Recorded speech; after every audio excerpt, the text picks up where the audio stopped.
Hey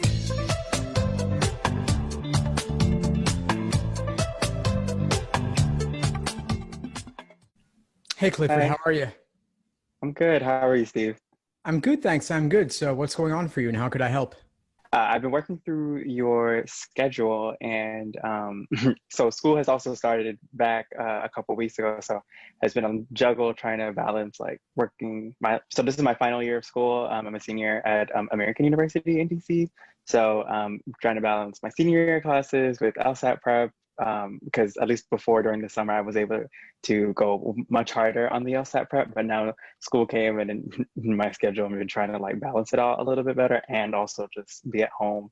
So I think what I decided to do is push my test date back, and I may or may not apply this coming cycle, but I'll probably just take the extra time to just really sit down and with the time constraints that I do have, I'm able to study more, or I guess as much as I was studying before in the summer, spread out more again. I probably got through like a month or so of the 2 month plan that you had sent me, and I think from that, I think I was actually pretty decently good at the logic games, much better than I thought. I guess before I've heard people talk about logic games in a way where they make it seem like very impossible or that it's like daunting. But I've been working through the problems, especially like in the order that in the order that you say for that to complete them in, and I feel like it's been fine. I had like a little lapse over the Labor Day weekend, probably was hanging out too much, but um, uh, I was started to drop back. But I think I realized, how do you know necessarily when you've made all the inferences in logic games? I think for me personally, I watch the videos that you make about all the problems, even if I got them right or not. I just want to see like how you diagrammed each game. But I think for me, once I feel like there was a point where I was under diagramming, and then I crossed it over to a point where I felt like I was over diagramming, and then sometimes I felt like I was either making silly mistakes in my over diagramming, and then other points I was like I felt like I wasn't doing enough. So I guess how do you find that balance when you feel like you've done enough, you're good to go for the questions, and you can answer them? Yeah, that's a great question. It comes from Mhm. experience. There's not a hard and Okay. fast yes or no answer on this. The more games you do, the more you'll get a sense of when you can go far, when you can't. I have some videos on this. I'll send you one of them. To me, the more interesting question, though, Clifford, is how do you recalibrate your prep for January when you were initially going for October, right? Hmm.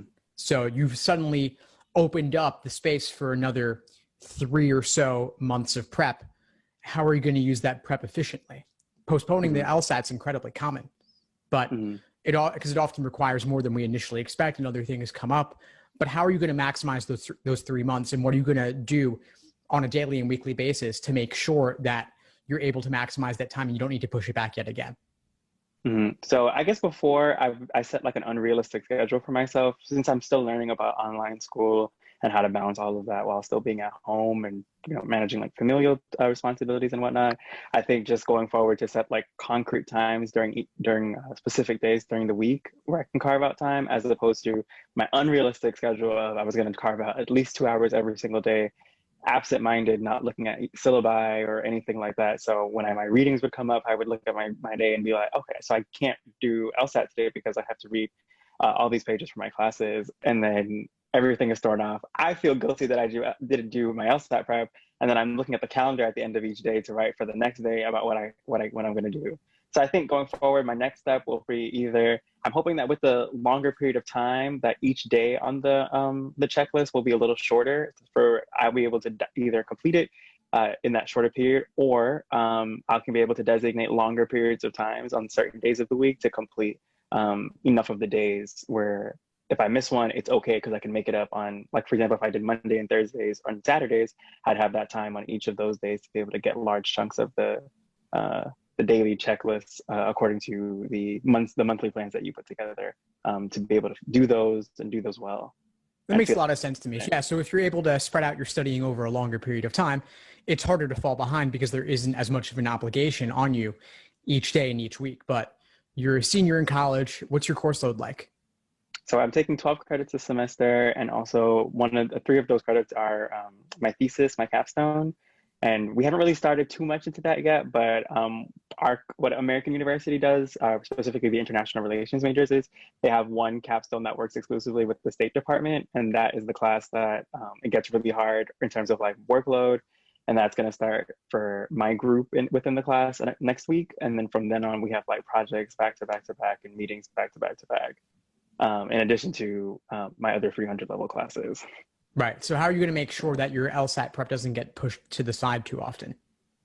I think I'm just gonna try to be more secure in like my weekends and also some days during the week. So I'm thinking maybe something like either a Monday, Wednesday, and a Saturday, or another 3-day combo throughout the week that I can only dedicate to that, and also just using my weekends more effectively. Because I guess before when I was at school, I was more secure in the weekends being like my peace, my time. But like I guess since I'm at home, I can't necessarily have that same mindset because I'm at home relaxing because I'm also at home in this environment whereas like I was moving out, so being in certain places with like my piece there, but I don't have that necessarily. I kind of have to flip it and get to know this semester for all its nooks and crannies. Good, good. So I heard you say earlier as well, like the blocking, picking 3 days a week, but what I hadn't heard was really blocking it off. Nothing else gets in the way. To me, that's key. Whether you block off 1 day a week or 3 days a week or 2 days a week, doesn't really matter exactly the number of days or even the number of hours, but the fact that you have that particular time dedicated where nothing else can get in the way, even if this capstone program gets pretty busy for you, the LSAT still is the priority for that window of time so that you will make progress no matter what every single week. Yeah, that's going to be the key, is blocking out that excuse me, that certain like time schedule each week going forward. Because before, what would happen is I know that I have to do these set of logic games or these set of logical reasoning questions, and I know that those are things that are going on, but then I'll get like an email from class or an email from work, and then it's usually got like a time sensitive date, and then the day falls out of my hands, and then it's now 11, 12 o'clock. I know I have to wake up for 8 the next morning, and it's like, do I sleep? Do I do a little bit of the LSAT? And then I feel guilty if I only do a little bit, as opposed to what I set out to do from the night before. But I know that there's like a good sense of, quality over quantity necessarily in terms of the LSAT prep. But I don't know. It's just a lot in terms of balancing everything. But I'm trying to do it for the best I can. Good. Well, kudos to you for allowing the extra time. Some folks would have just wanted to take it in October and get it done, or take it in November and get it done. But it takes longer than we expect to reach your fullest potential. It often takes 5 to 6 months, and postponing the LSAT or retaking it is extremely common. I think more students do than don't. And so the fact that you have that cushion, that you're not even necessarily applying this cycle, it's clearly, to me, the right move to go for January instead. Yeah, I mean, I was a little hurt, but in the grand scheme of things, I just know how crucial the LSAT is in terms of getting scholarship money, and how crucial of a part of the application that is. In addition to, I feel like my application could also even be strengthened for law school if I'm able to also count in my senior year grades and have that increase my overall GPA from undergrad. Yeah, exactly. That can only help as well. So I feel like in the numbers scheme of it all, I feel like potentially applying next cycle, what is that, fall of 22, 21? Yes, you'll apply in 21 to start in 22. Right. So I feel like that might be a better plan. Absolutely. Yeah, Clifford, you got it. This will, any other questions for today? I feel like I had one more in regards to like the working through the logic game section. Oh, yeah. So you said experience when it comes to or over analyzing or over inferencing and under inferencing in the diagram, and then I guess my question kind of relates to rule substitution questions. Since I'm still like working through and like trying to practice, I've watched the videos that you've got. I know you had some sessions on rule substitution questions in the past couple of weeks, so I watched those. I guess one thing that I'm still not clear on is there like a basic fundamental that I need to be looking for rather in each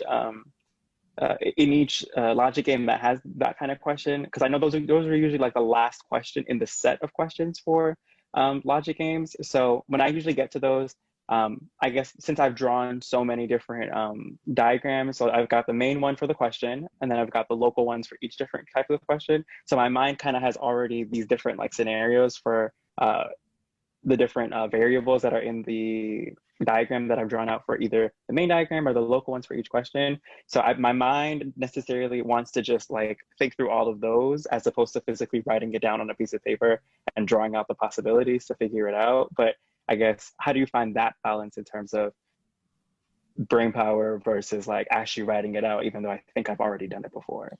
Well, once you've drawn the scenarios, you don't need to redraw them. You just need to look Okay. back at them and ask yourself, does a new proposed answer choice fall within that scenario? So if it would render a previous valid scenario invalid, it's no good and you can eliminate it.